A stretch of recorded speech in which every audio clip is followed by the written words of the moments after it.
What's good, YouTube? Clutch Moments back with another video, and it's one night after the draft. What a draft. So exciting. We got free agency coming up on July 1st and the Summer League to see what these young players and other undrafted players of such to see if they can prove to NBA teams that they are worthy of being on the roster.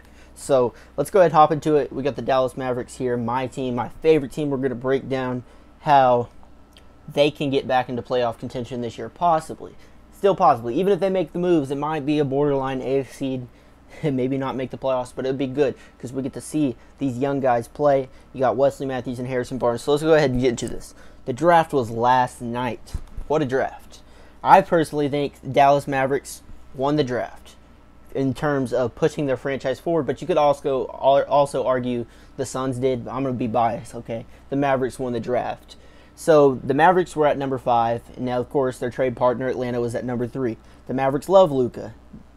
Atlanta, they love Luka too, apparently. Apparently, they love Luka too. So they basically were like, ooh, you know, Luka, he's a very good player. You know, some people want him. There's only one team they can actually trade with, and it's the Dallas Mavericks to trade up to get to number 3.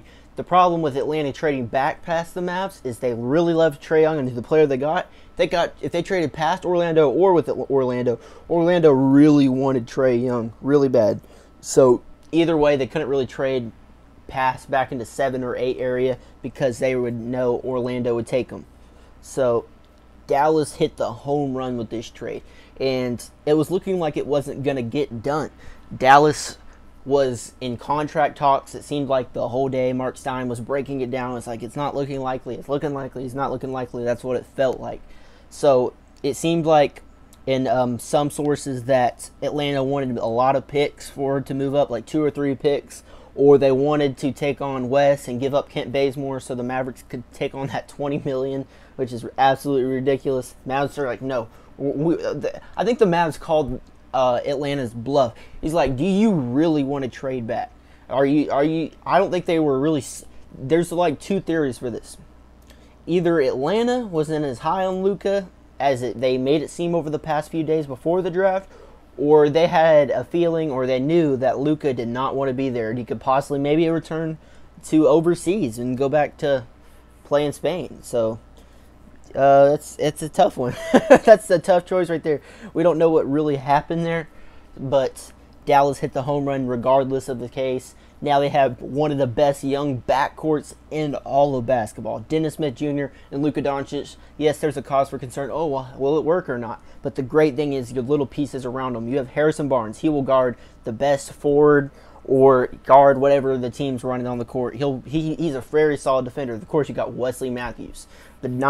He's a grind player, dirt player. You know, he will get down and dirty, and he will guard their best player. He's one of the best defenders, and LeBron's in all time. He's one of the best defenders to ever guard LeBron. Every time he guards him, he really minimizes what LeBron does, and that's very, very special. I just love how hard he plays. He guards what Dennis has, whoever the best players, if it's Curry, Harden, maybe Chris Paul or something like that. So the Mavericks don't really have to worry about that. And Dennis, he can be running offense. Last year they were playing him off ball some with JJ Barea. Who knows? Maybe that was to prepare him to play with Luka Doncic. The Mavs pretty much thought he was the best player on the board. And it's just awesome coming from a Mavs fan at MFFL that the Mavericks got this deal done. Yes, I would have loved to have Bamba, but it would have took a few years, and the Mavericks are like, hey, Dallas, we're going to get this back on track, okay? We're going to get the player, the next Dirk Nowitzki. Almost exactly 20 years later, they get Luka Doncic, the most accomplished overseas players of all time. So it's big. He can make all his teammates better. Him and Dennis, maybe Doncic is going to throw a lot of the Dennis, and they're going to get hyped. I could just picture it right now. It's going to be so awesome. So that's just breaking down Dennis and him. They both can share ball handling duties. We know Dennis pretty much needs the ball in his hands more than Luka. Luka plays very well off ball. Dennis kind of struggled with it when he was practicing it, but he's really young. He could learn more. So Dennis and Luka will probably be sharing a lot of the ball handling. I could see Dennis with the ball more in his hands in year 1. But now it's time to break down what they got to do in free agency. Now, we know Dallas has always chased the centers. DeAndre Jordan, which is still a possibility, but DeAndre Jordan, did not work out. We spent the whole summer trying to sign DeAndre Jordan. He said, I'm going to play for you. But he got starstruck. He was like, I don't know if I can handle this. This is what I think he did. I don't know if I can handle this. So he went back and hid back with Blake Griffin and Chris Paul, who is not even there anymore. That didn't work out really well for you. But I don't think DeAndre was ready to take on the duties at center for Dallas and be the number one priority because his offense has not really progressed at all. But when you look at players, and it's going to be hard, somebody like DeMarcus Cousins, which I would love to have. I would love to have DeMarcus Cousins. He's a great player. I mean, he might be the best center in the game before his injury.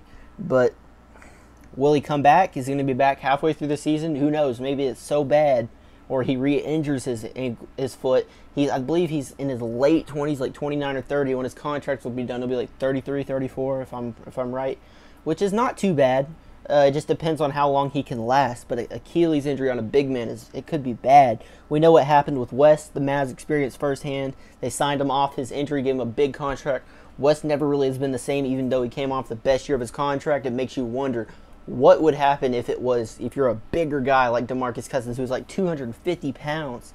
You know, that's a lot of weight on a big man. You're jumping up and down all the time. Who knows what could happen with your stamina and stuff like that, your durability.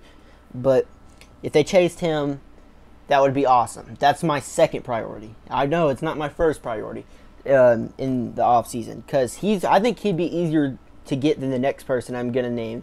Because if they really want to throw max, which does not seem like the case, money at him, then I doubt Dallas will throw max at him.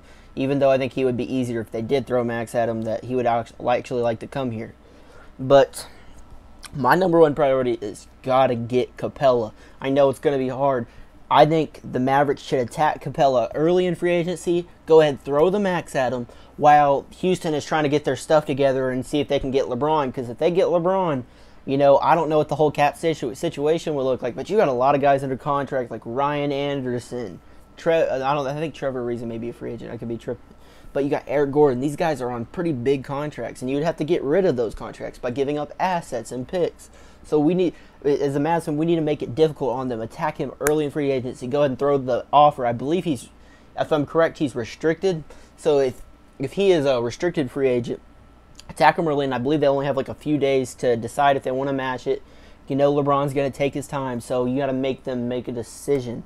And if I was Houston, I'd keep him because, you know, he's so valuable. He's so underrated. He even did okay in the Golden State series where Golden State always neutralizes the other team's center. And he did pretty good in the minutes he played. But Capella would be nice in Dallas. Just the fact that he could be getting second chance points for the Mavericks, grabbing rebounds, and really just stopping inside scoring. Because the past few years, Dallas, without basically Tyson Chandler, it's killed the Mavericks. You know, just around the rim. We've been just getting scored on. It allows people like Luka and Dennis to be more aggressive on trying to steal the ball. But I would love to get Clint Capella. I think he would do wonders for this team. And he would also enjoy it. And make Houston pay for not giving him the max and maybe chasing LeBron. But that is the offseason. Even though DeAndre Jordan would be nice, I'm mad. Okay, I'm still pissed off. He screwed us, man. Maybe we could have chased Aldridge or something, but that's tough. There is free agency. So the starting lineup right there. After we sign Capella, Yogi will probably be gone. I'm sorry. We just got. Oh my gosh, I can't think of his name right now. Jalen Brunson. I'm sorry. He'll be a nice player. Even though he's dominant in college, he'll be nowhere near as dominant in the pros because he can't post up on these NBA players at 6'2".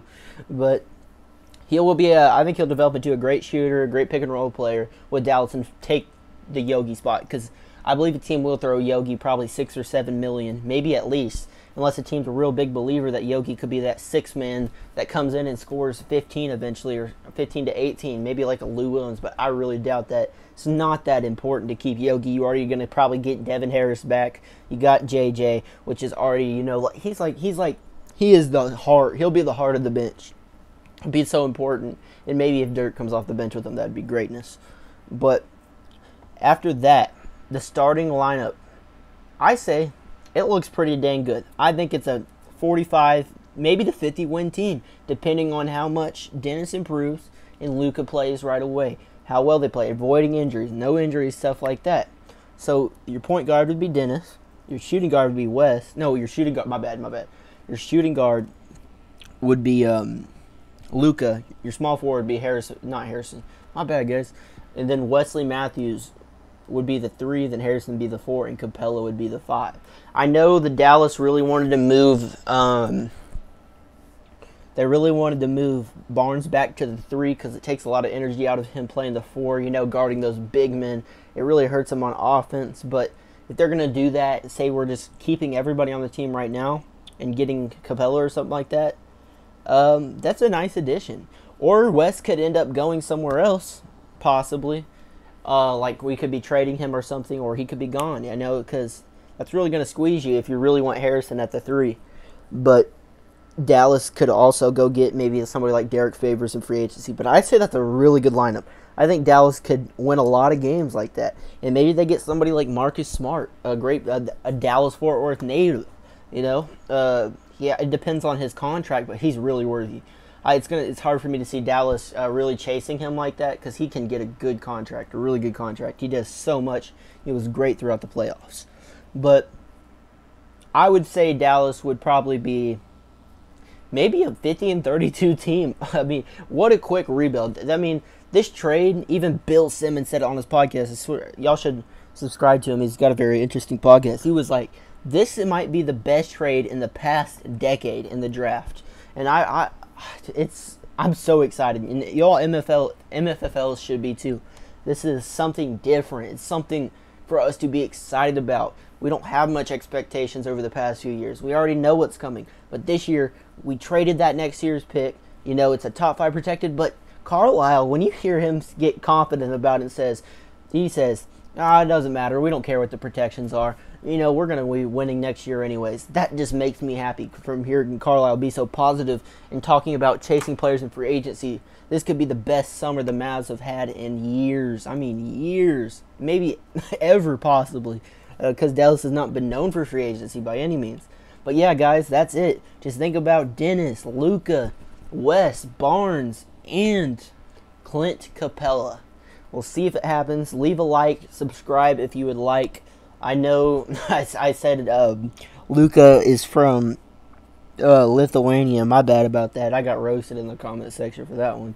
But the Slovenian superstar will change the Dallas Mavericks forever. All right, guys, I'm out.